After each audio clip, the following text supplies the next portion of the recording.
CEWAC y el Centro de Investigaciones Interdisciplinarias presentan Tiempo y Memoria, con Cecilia Figueroa. Comenzamos. Buenas tardes, bienvenidos a Tiempo y Memoria. Seguimos con la serie de los expedientes que analizamos en el archivo de la Suprema Corte de Justicia de la Nación en Querétaro, que se llama la Casa de los Saberes Jurídicos, relativos a la Guerra Cristera en Querétaro. Recordemos que este 2026 están cumpliendo 100 años, el primer centenario del estallido de esta guerra entre los feligreses asusados por la Iglesia Católica y el gobierno jacobino anticlerical de Plutarco Elías Calles. Y hoy nos acompaña un historiador en formación que junto con Misael González, él es Daniel Fierro, los dos analizaron un expediente de los más interesantes, me atrevo a decir, que reposan en ese acervo, y se trata de Colón. Y ustedes dirán, pues no tiene nada de novedoso, porque todos sabemos que Colón fue el epicentro de la Guerra Cristera en Querétaro. No obstante, sí hay novedades, porque se trata de autoridades de los niveles municipal y federal que están involucradas en el desacato de la Ley Juárez. Hola, Daniel, gracias por estar aquí nuevamente. Hola, maestra, muchas gracias por la invitación. Como usted menciona, este fue un trabajo colaborativo. Mi compañero no pudo asistir, pero exactamente este trabajo se enfoca en algo ocurrido en Colón, inicios de la Guerra Cristera. Estamos hablando de 1926 y justamente lo que usted menciona, autoridades, es lo más llamativo del documento, que tenía como 300 fojas, así que fue una tarea bastante compleja analizar qué es lo que se encontraba aquí. Pero vamos a la carne del expediente, ¿no? Que era justamente, como usted mencionaba, autoridades federales, municipales. Lo que más llama la atención del expediente es que las autoridades más altas encontradas en él, primero es Luis Maldonado, que era el juez de primera instancia de Colón, autoridad federal, o sea, de la alta alcurnia, ¿no? Del Poder Judicial. Sí, exactamente. Los encargados de impartir justicia estaban ahí violando la ley. ¿Quién más? Luego sigue Felipe de la Vega, que era el presidente municipal de Colón. Luego pasamos a Ausencio Morales, que era el notario, y Federico Pérez, que era encargado del timbre. Entonces, en este sentido, pues las autoridades están involucradas. Y el notario ya lo dijiste. Y fíjate, el abogado también, violando la ley Calles. Oye, cuéntanos como si fuera una historia, un relato, porque está divertidísimo. Sí. ¿Cómo empieza todo? Ellos, ¿qué hacen para verse involucrados en este juicio? Pues es justamente como usted lo menciona, un poco divertido por lo que sucederá a través del relato, pero todo empieza en diciembre de 1926.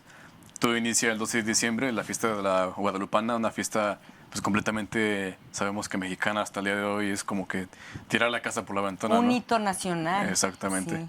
Es imperdonable no celebrar ese día, ¿no? Y ahí hablamos de Colón, una sociedad muy arraigada a la religión católica, y justamente en el expediente se acusa que los funcionarios públicos estaban organizando la procesión de la Virgen de Guadalupe el 12 de diciembre. Y como sabemos como sabemos, en la Guerra Cristera se prohibía el culto público. Entonces ellos salen a procesionar y se culpa a ellos de que, oigan, ¿cómo organizan esto si ustedes son las autoridades encargadas de velar porque no se esté llevando a cabo esto en la calle? Entonces ellos dicen, no, pues ¿saben qué? No fuimos nosotros. Yo vi a alguien por ahí, por allá, pero o sea, nadie culpa a nadie, ¿no? O sea, se están echando la bola para evitar decir que ellos fueron, ¿no? Y es así como los inculpan, inician investigaciones y pues terminan en la cárcel los involucrados. ¿6? 6 involucrados. Terminan en la cárcel, sí. Ok. Y fíjate que el otro día que estuvieron en radio les decía que esto es muy, muy incómodo y muy espinoso cuando suceden este tipo de cosas, por ejemplo, en las leyes de reforma, que es otro momento histórico en donde pues es eminentemente anticlerical el gobierno, pero en la guerra de reforma los funcionarios sí renuncian. O sea, si dicen, no, yo con permiso no voy a jurar la Constitución porque eso implica que me excomulguen y yo no me quiero ir al infierno, gracias, bye, ¿no?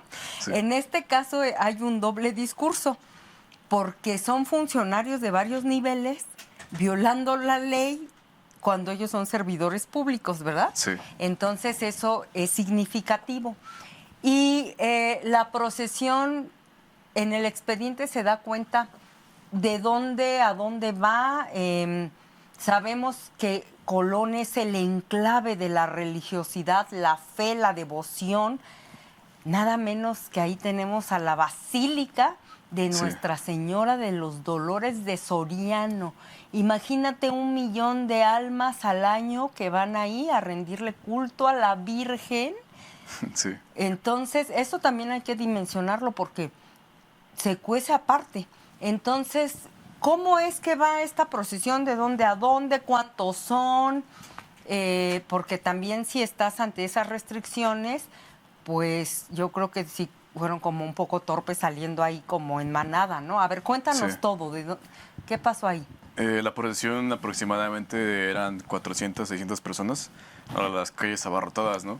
Y se da cuenta de que todos iban cantando el himno de la Guadalupana y al mismo tiempo iban gritando abajo el gobierno. O sea, era, pues, sí, ¿cómo no los iban a perseguir? Ok. Ajá. Y se dirigían hacia la parroquia de San Francisco, pero según yo recuerdo, partían de la presidencia municipal. Y de la presidencia municipal.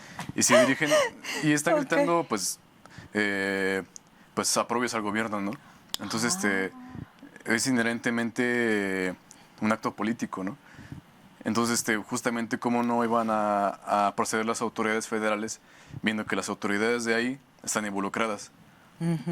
Y pasa algo muy chistoso, que es que ocurre esta procesión el 12 de diciembre y pasan los días, aproximadamente el 25 de diciembre, empiezan a encarcelar a los involucrados, a los 6 involucrados en el expediente, y las autoridades empiezan a hacer sus peritos, ¿no? Para a encontrar pruebas sobre por qué quieren imputarle a ellos que ellos organizaron la marcha. Entonces entran a la presidencia municipal de Colón y aquí es donde encontramos uno de los elementos más graciosos del expediente, que, bueno, ojalá pudiera mostrárselos ahora mismo, pero... Imagínenselo. Ajá. Bueno, encuentran en la presidencia municipal de Colón varios libros y suponemos que las autoridades estaban como agarrando el libro, haciéndole así para saber qué soltaba, y en una de esas, de un libro salió una foto del presidente Plutarco Elías Calles. Es un recorte es un periódico, ¿no? Sí. Donde aparece la foto de don Plutarco. Sí. Ajá. ¿Y cómo está y qué dice? Bueno, voy a decirlo, pero lo va a decir el documento, no lo voy a decir yo, primeramente que nada. Tú lo vas a decir porque el documento no habla, pero dilo. Bueno, como ya mencionó la maestra, era un recorte de periódico con la foto de Plutarco Elías Calles y estaba grabado a mano. En la parte superior decía, chinga tu madre, cabrón. Y en la parte inferior decía, hijo de la que te cagó al nacer. O sea, eso nos demuestra que realmente había un odio y algo personal. Un sentimiento muy fuerte de este catolicismo colonense, y no solo colonense, sino mexicano, que cómo te van a prohibir a ti ejercer tu religiosidad, ¿no? Y era un sentimiento muy fuerte, o sea, lo podemos ver, aunque da risa ver la imagen, pues es como de las personas la persona que escribió esto, pues sentía realmente que estaban agraviando su persona, ¿no? Y evidentemente eran funcionarios, porque estaba en las oficinas de la presidencia municipal, ¿verdad? Exactamente. Pero fíjate, tú me cuentas que por ese agravio al presidente no hubo consecuencias legales. O sea, hubieran podido decir, a ver, miren, aquí están insultando al presidente, no sé cómo se llama ese delito, pero me queda claro que es un delito. y no hubo nada al respecto. ¿Solo se consigna en el expediente o qué tratamiento le dan a este hallazgo en ese expediente judicial? Sí le intentan como, lo ponen como una prueba, pero o sea, de lo que acusan a los arrestados es de organizar la marcha, la procesión. Entonces la foto no tiene nada que ver, como que decía, esta foto existe, pero eso no prueba que hubieron reuniones o que estuvieron hablando sobre organizar. O sea, no prueba nada. A pesar de que podría ser una prueba para otra cosa, no los imputa directamente que ellos organizaron la procesión. Entonces nada más queda como una prueba suelta, que sí sirve como prueba, pero en conjunto no sirve para probar nada. Entonces queda desacreditada al final de todo el proceso. Y finalmente, ¿qué pasa? Porque mira, de todos los expedientes que ustedes analizaron, que son aproximadamente 20, hay comunes denominadores de la justicia en México. Es selectiva, elitista y clasista. ¿Por qué? Porque los que finalmente terminan purgando penas son mecapaleros del mercado analfabetas, comerciantes de mediano pelo, en el caso de la ciudad de Querétaro,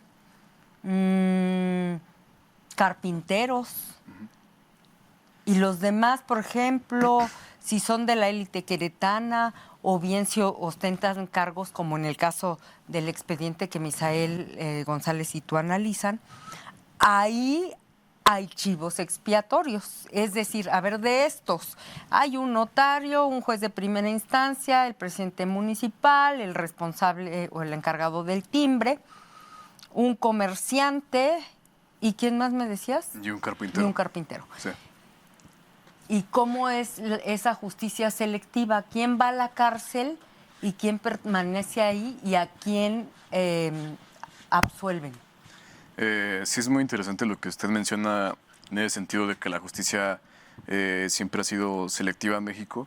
Y es que justamente el proceso inicia en el 26, a lo largo del 27 están trayendo a los inculpados a los distritos, a los juzgados, perdón, y terminan absolviendo a 4, que eran los funcionarios públicos. Y las personas de a pie son los chivos expiatorios, los menos válidos, las personas de a pie, los que no tienen alguien o algo con lo que responder. Ellos son los que terminan siendo, pues, terminando en la cárcel, ¿no? ¿Cuánto tiempo estuvieron en la cárcel? Estuvieron aproximadamente 8 años. ¿Cómo crees? Sí, el proceso de que los meten a la cárcel es en el 27 y hasta el 34 es que los dejan salir.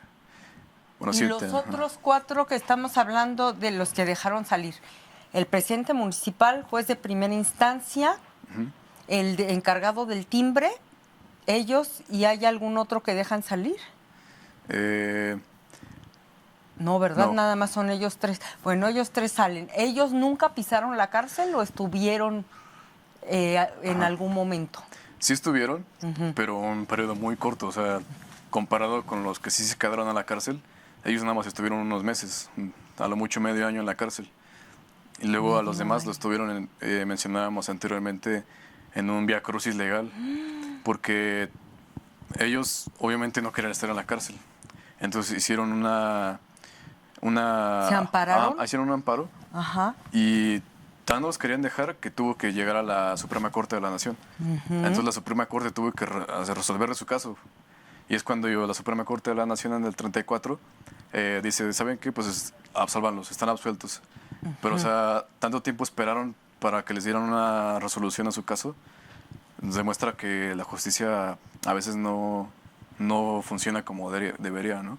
Fíjate que ahí sería interesante rastrearle el contexto histórico, te voy a decir por qué.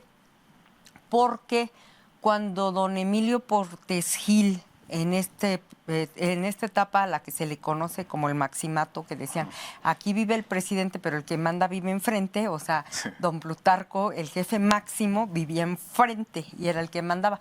Bueno, pero en este periodo llamado el maximato, en el gobierno de don Emilio Portes Gil, hay un impasse, como pues sí, un momento de negociación y paz entre estos excristeros, que va a haber segunda cristiada, pero eso es otro tema, y el gobierno, y entonces hay una especie, no sé si de llamarle amnistía, y probablemente en ese contexto en donde dicen, bueno, ya basta, ya todos los que participaron en la cristiada son libres, borrón y cuenta nueva. Algo así creo que ha de haber pasado, pero es que sí, qué barbaridad, 8 años en la cárcel. Sí.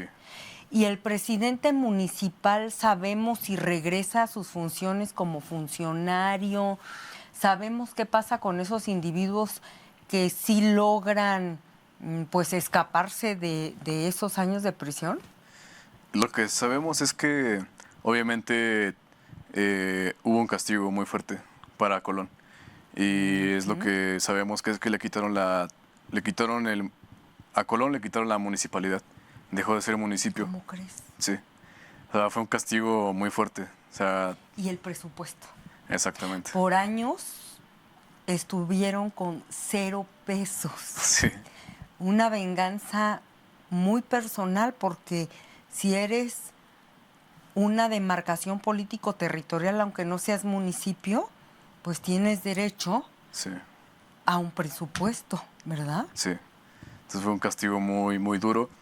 Y como esto inicia en el 26 y en el 27, fue como también decir aguas con los que intenten hacer otra cosa similar, ¿no? Y aguas a los funcionarios públicos que intenten replicar lo que aquí pasó, ¿no? Fue como una llamada de atención para un escarmiento ejemplar, ¿no? Algo, pues, para que no volviera a pasar. Pero al final de cuentas fue un castigo muy duro. O sea, quitarle la municipalidad y quitarle su recaudación de impuestos a un territorio es algo, pues, gravísimo, ¿no? Y no fue reparado hasta sino mucho, mucho después. Sí. No quiero mentir, pero creo que como hasta los 80. Más o menos. Imagínate. Sí. Sí, porque recuerdo que en los 80 es cuando se declara no al municipio libre, porque ser municipio libre era como un cuento chino, porque Sí. dependías de los recursos del Estado, sino la autonomía municipal, es decir, esta facultad que en los 80 se les da a los municipios ya de recaudar impuestos y de tener, pues sí, recursos propios, de hacerse de recursos propios, Sí. es hasta la década de los 80. Y si mal no recuerdo, es hasta ese momento en donde a Colón le vuelven a dar pues lo que le tocaba, ¿no? Por justicia, por pertenecer a una federación, a una república, etcétera. Ok. ¿Qué tan específicos, Daniel, son en el expediente respecto de las injurias que hubo en esta procesión? O sea, además de abajo el gobierno se consigna, ¿qué más se gritaba? Pues se consigna como un alboroto general. Lo más que se consigna es esto de que iban cantando el himno de la Guadalupana y abajo el gobierno. Pero, o sea, el simple hecho de estar diciendo abajo el gobierno ya es una señal de que, pues, no podría decir separatista, pero es algo muy fuerte decir abajo el gobierno, ¿no? Más en una procesión pública y con funcionarios públicos presentes. Y en este caso, yo me atrevería a decir que los colonenses podrían estar orgullosos de pertenecer a un grupo de personas que defienden sus ideales, pues, de una manera muy férrea, ¿no? Porque fueron de los primeros en levantarse y a mantenerse en lucha, ¿no?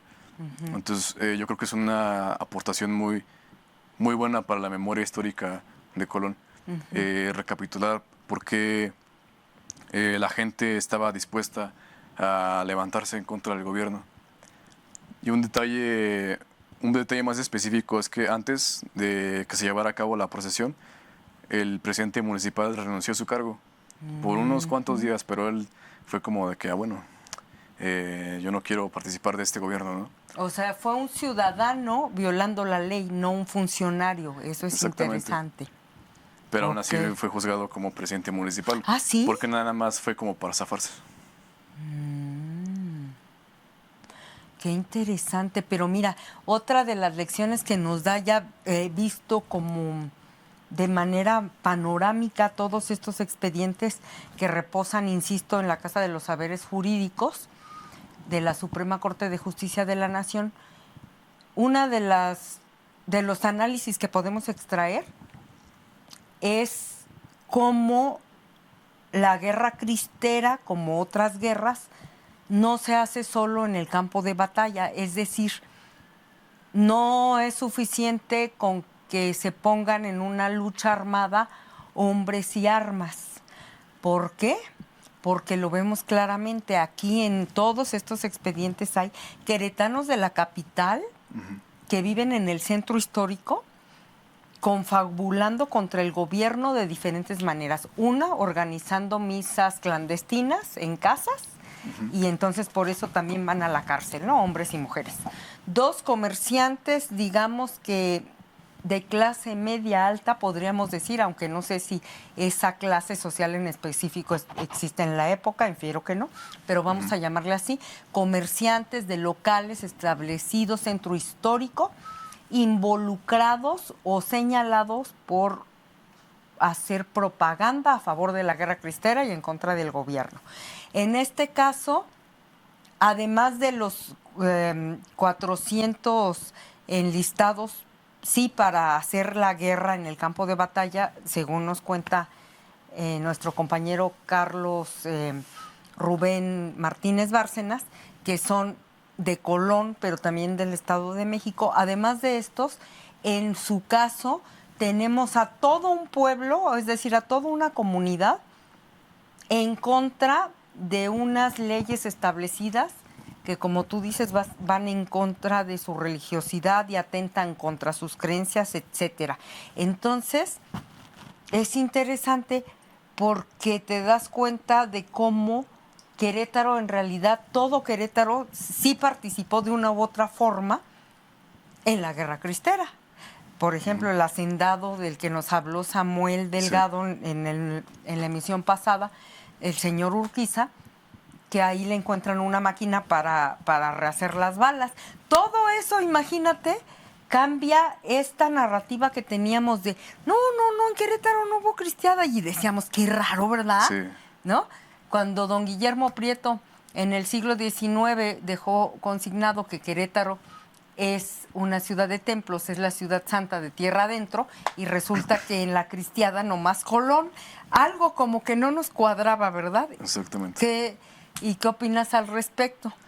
Pues yo pienso que estos expedientes y este expediente que logramos revisar cambian en ese sentido la perspectiva de que la cristiada era un conflicto plenamente rural y más bien está insertado en todas las, dígase, clases sociales, en todos los estratos de la sociedad, va desde abajo hasta arriba. Este documento lo demuestra bien. Autoridades, personas de a pie, confabuladas para el mismo fin, que es derrogar a la ley Calles, ¿no?